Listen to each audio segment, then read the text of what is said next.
I'm fly. Fuck all these niggas living a lie. I'm up in the sky, ain't coming down unless I'm tipping. Niggas is lame. Only got bitches because you trick and see me. Alright, so now we're going to verify Rolle's theorem for the given function of f of x is equal to x plus x to the negative 1 on the interval 1 over 2, 1/2 and 2. Okay, so what is Rolle's theorem first of all? It's basically if f of x takes on the same value, so it takes on, I'll just write it out, takes on the same value for two different points, same value at two different points on an interval, different point, I can't write a P, okay, two different points, then that says that, Rolle's theorem says that somewhere in between those 2 points, then our f prime of x is equal to 0. Okay, so what we're going to do is verify that at some points in here on this interval, the f of x is the same, the result is the same, the value of the function, and then we're going to see what happens if we can find a value within that interval such that the first derivative is equal to 0. Okay, so the first part, we're going to plug in the endpoints and see what we get. So f of 1/2 is equal to 1/2 plus 1/2 to the negative 1, and when you have a negative exponent, you just flip it, right? So 1/2 plus 2 over 1, and that's going to equal 1/2 plus a 4 over 2, so that would be a 5 over 2 as our answer. Okay, so now if we plug in a 2, which is the other endpoint, right, then we get a 2 plus 2 to the negative 1, which is equal to 2 over 1 plus 1 over 2, and we end up getting the same thing, right? So 5 over 2 for both of those.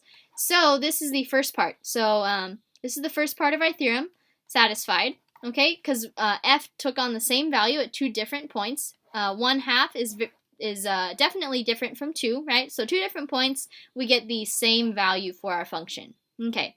So now our goal is to work with f prime of x. So what is f prime of x first of all?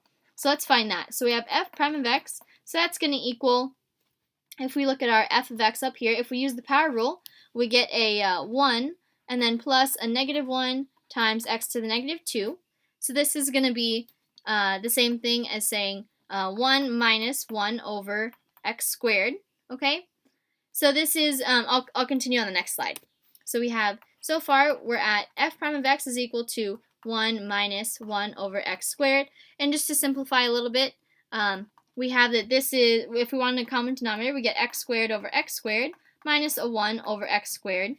And so on the top we see that we have x squared minus 1, and this is over x squared, so this is going to give us, we can factor that out, the difference of two, the difference of two squares. Okay, I'm not, I'm blanking out. Well, anyways, I believe it's the difference of two squares. So we're just going to go with that. And anyway, so that's what it factors out to be. And then on the bottom we have that x squared here. Okay, so this is our f prime of x, okay?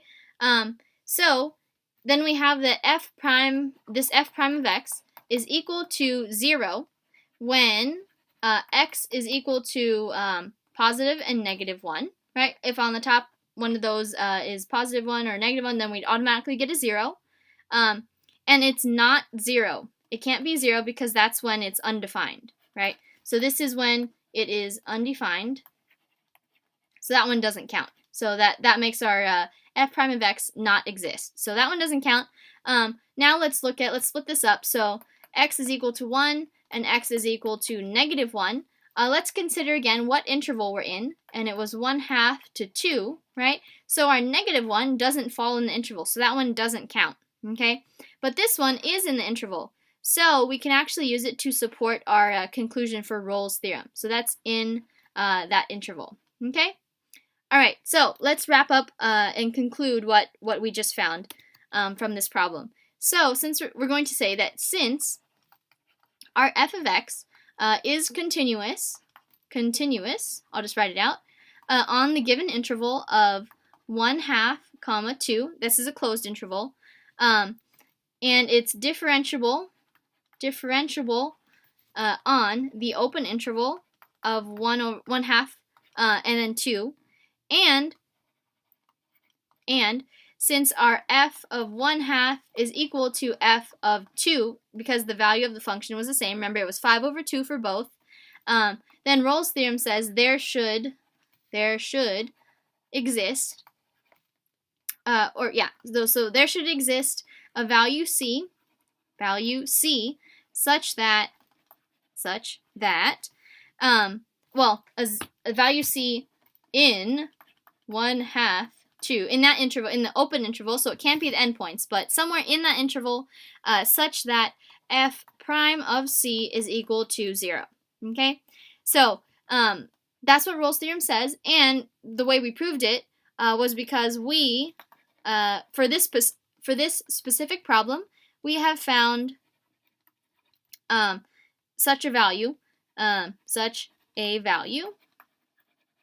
c equals 1, such that our f prime of 1 is equal to 0, and furthermore, here's the last part, and 1 is in the interval 1 over 2 or 1/2 to 2. Okay, so it's inside there. It's not either of the endpoints, but it's inside. Okay, so that basically verifies or proves Rolle's theorem.